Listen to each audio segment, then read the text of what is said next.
قریش مکہ کہتے تھے باہر سے آنے والے لوگوں کو، یہاں ایک ہمارا نوجوان وہ ہم سے الگ ہو گیا ہے، ارے اس کی نہ سننا، اس کی آواز میں کوئی جادو ہے، جو سنتا ہے اسی کا ہو جاتا ہے۔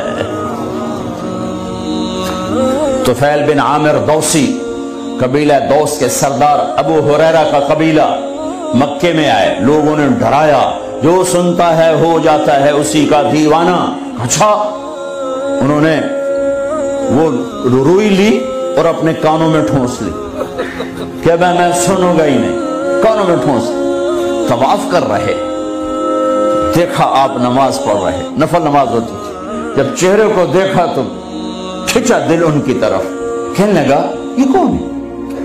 تو قریشی کہنے لگے وہی ہے، وہ جادوگر، وہی ہے۔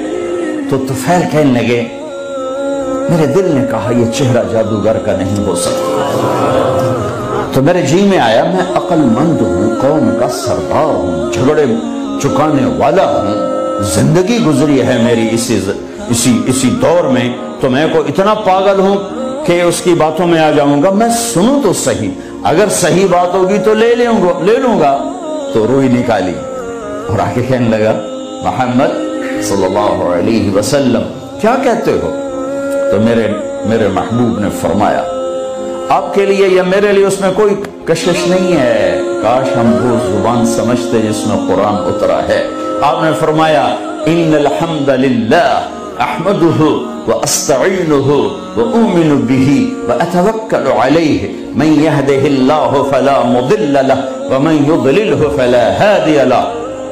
یوں ہلا طفیل، کہنے لگا اعد فقد بلغنا قاموس البحر، اے محمد یہ دوبارہ سنا، اللہ کی قسم تیرے ایک جملے نے 7 سمندر پی لیے ہیں، ایک جملے نے 7 سمندر پی لیے ہیں۔ تو آپ نے پھر فرمایا ان الحمد للہ احمدہ واستعینہ واؤمن بہ واتوکل علیہ من یہدہ اللہ فلا مضل لہ ومن یضللہ فلا ہادی لہ۔ کا اپنا بول پڑھا دے۔